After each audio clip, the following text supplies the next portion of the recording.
Have you held any stock in any companies founded in China? I don't believe so. Well, you do own stock in a company known as Elite Depot, don't you?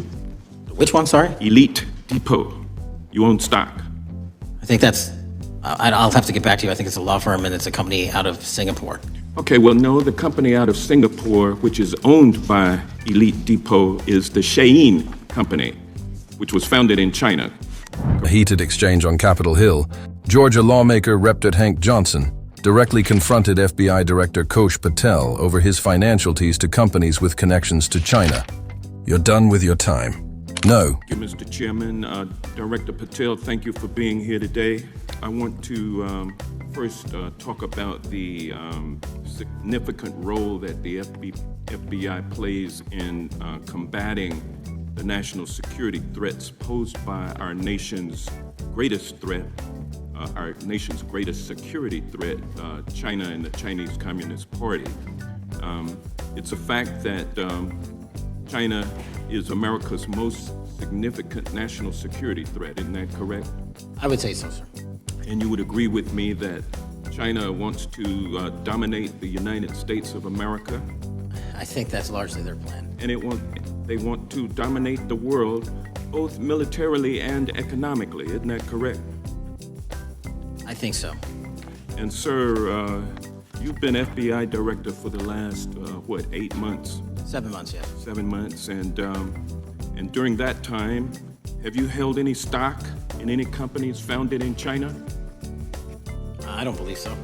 Well, you do own stock in a company known as Elite Depot, don't you? Which one, sorry? Elite Depot. You own stock. I think that's, I'll have to get back to you. I think it's a law firm and it's a company out of Singapore. Okay, well, no, the company out of Singapore, which is owned by Elite Depot, is the Shein Company, which was founded in China, correct? That company operates out of Taiwan. They changed their headquarters from China back in 2022 to Singapore for tax purposes, but it's owned by a Chinese billionaire. I think his name is Charlie Zhu, and you own stock in the company that owns Shein. Which I disclosed during my confirmation process. You certainly did. And now, do you still hold that stock in that Chinese company?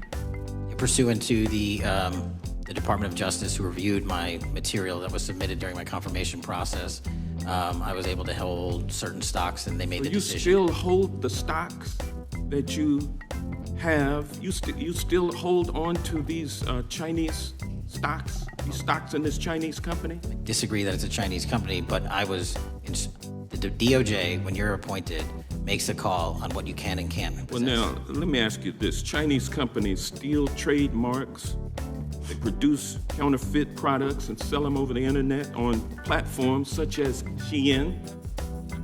They steal intellectual property. They steal data from American companies. And to me, it seems inconsistent with your role as FBI director that you would own stock in a company that is based in a country that is the nation's premier national security threat. It's like you are putting your own financial security over the security of the nation. I disagree with that characterization. Well, I think the American people look at it like it's a classic situation of the fox guarding the hen house. If the FBI is charged with investigating espionage, economic espionage by companies controlled by the Chinese Communist Party, and you are the director of the FBI, you've got a conflict of interest.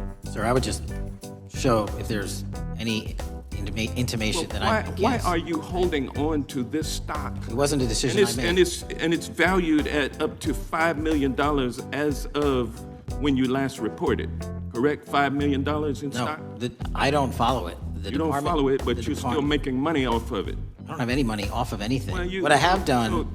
Trump's trade policies directly impact the value of that Chinese stock. Won't you agree with that? Which trade policy? I'm not a trade expert. Okay, all right. But I want to tell you this. You're crazy on me today. Let me ask you this question. Why are you hiding pedophiles? Why are you shielding pedophiles? Why are you protecting pedophiles? That is maybe the most offensive thing you could say to me, given the numbers. Well, you have not released Given the the Epstein numbers files. of pedophiles. You are aware of we the have Epstein arrested- client list that was published in the 18,000. The gentleman has emails released? expired. The gentleman yields Can I just- back. Can you answer the Can I question? just respond? Of course, the gentleman can answer the question. Since I took over the FBI, there has been a 33% increase. Sir, all of that Encounter- started under Christopher Your time Wray. is done. It didn't. The witness has the opportunity to respond to the query. And then, sir, we'll go on to our next director. Additionally, you're trying to claim credit for something that was primarily brought about by a former director, to the end. It's quite obvious, in my opinion, that the director's stats are significantly superior to your former director would like to respond to the query. I don't claim any credit. The males and females of the number of counterintelligence arrests out of the PR has increased by 33%, according to the FBI. Thus, suddenly when the man who came in 7 months ago is exhausted and will pursue the pedophile charge. In the past 7 months, we have detained 1,500 trial child predators as a result of inquiries started by the previous directorate. The director's excellent work, and we are grateful that the man's time is now over. Now, with the FBI's role in thwarting Beijing's threats, was acknowledged at the start of the interrogation. The congressman questioned Patel on if China wants to economically and militarily dominate the world stage in addition to the United States. Patel concurred that China's long-term strategy includes such goals. From there, Patel's personal fortunes came into light. The lawmaker noted that Patel has shares in Elite Depot, a firm established in Singapore that has ties to the contentious Chinese-founded shop Shein. Despite the legislator said that this raises a concerning situation because Patel clarified that the Department of Justice cleared his holdings throughout the confirmation process. Conflict of interest. He believed that the FBI director was making money off of a Chinese-owned business while supervising.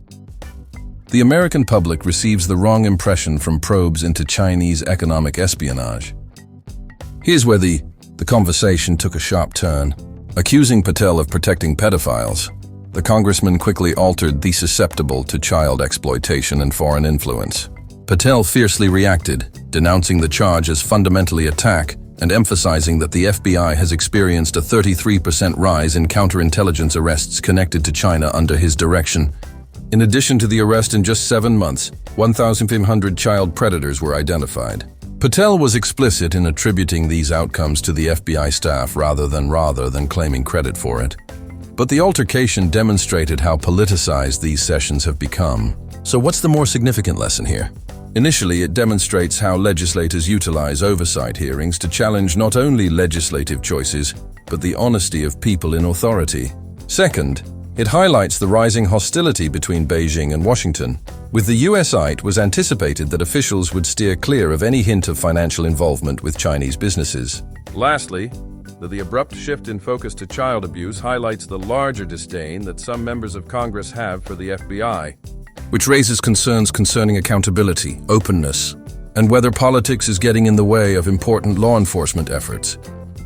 If you desire further high-stakes breakdowns, the political disputes and hearings influencing US security strategy, be sure to enjoy this video and sign up for the channel for more thorough examination you won't get somewhere else.